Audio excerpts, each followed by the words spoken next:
tell you another thing I'd love to kind of dive into. So, you've got subwoofers, you've got speakers, but you got this new thing kind of on the market that there's been a lot of hype for, been a lot of questions like, how will this perform? How will it kind of compare? But let's talk about that little processor you've got, the HTP-1.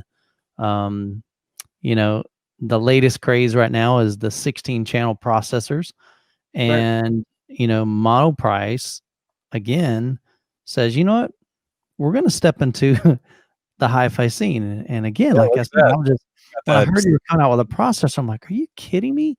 And you didn't come out with a, just a small one, a 7 channel, 9 channel. You're like, we're going bigger, we're going home. And so here you have this 16 channel processor. Kind of tell us some of the, the fun with this and kind of what we're looking at. Yeah, I mean, this was sort of quite a ride. I worked on this for a long time. That had been in the works for, I mean, at least a couple of years now. Mhm.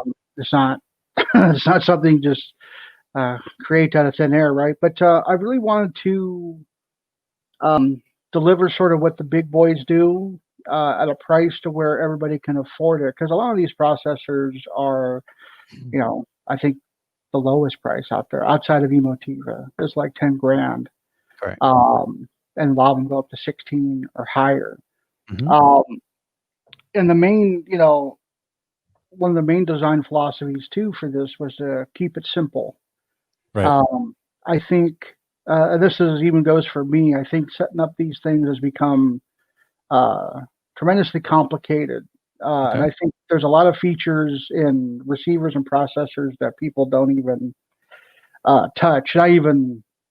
I know that from friends in the industry. I had I won't say what brand he worked at, but he was saying, it's gotten to the point where the market research shows nobody will buy this receiver unless it has every single feature. The streaming services, all this, right?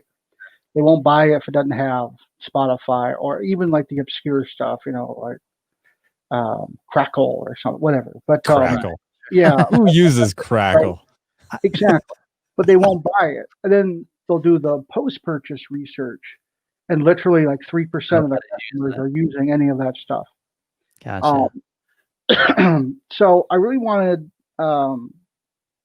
this to be really straightforward. Mm. And one of the things I'm most proud of is we came out around the time that some other processors came out, and honestly, ours is the least expensive, the most Mhm. featured, and the most functioning processor. I think on average, I'm not trying to throw other brands under the bus, but Sure. Yeah. some of these other ones are pretty buggy. Um, but ours came with the full suite of Dirac Live out of the box. Yeah. A lot of people make you upgrade. Ours has AKM 4493 DACs, where a lot of them are 4490, which is an older DAC. And we should have the Dirac Live base control firmware. I'm hoping. I mean, it might be this week.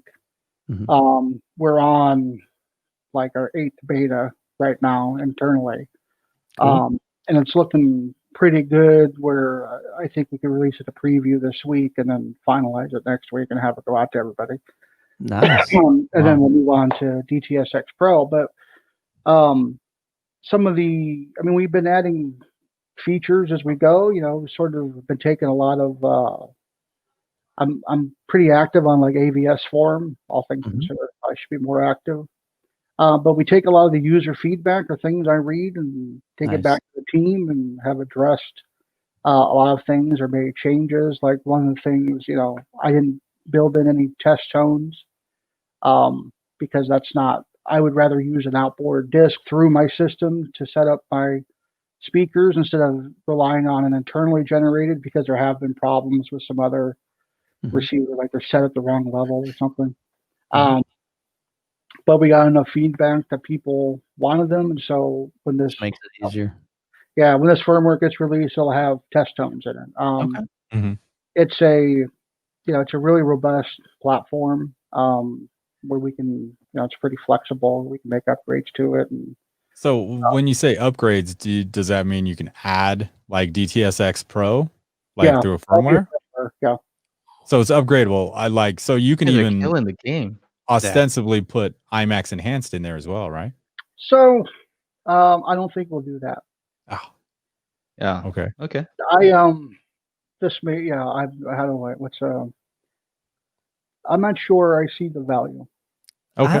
I'll be honest with you. I'm with you. Like these two guys over here, they're like, I'm Am I creeping out on thin ice on that one? But we that like could be staying wrong. on the ice, man. Yeah.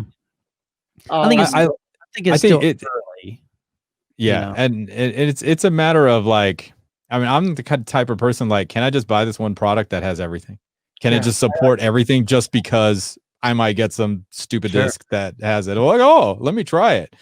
I like the fact that you've got HDR10 plus support in there as well, because I know with Denon they had to make a brand new product line to add that, which is what they finally did with the 2020 AVRs. So that's cool. So you pretty much covered all the HDR formats out of the gate, man. Yeah, And yeah. I think here's what huge. I told Hobie.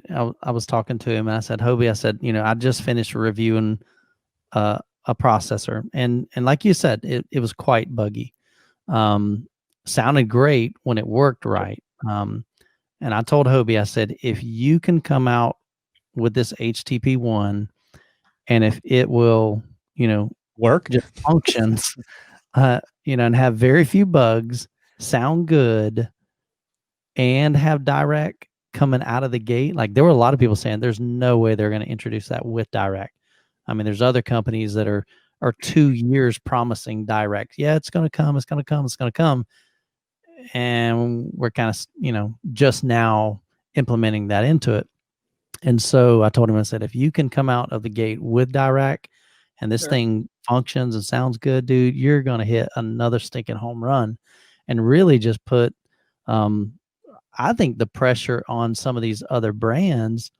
And I think in the end, the consumer is going to win, because it's going to cause them and you to continue to push forward with the next version of the HTP-2 or whatever it's going to be called, to add, more functionality to, and to bring that price even down, from all manufacturers. So I think it's just a great win for consumers.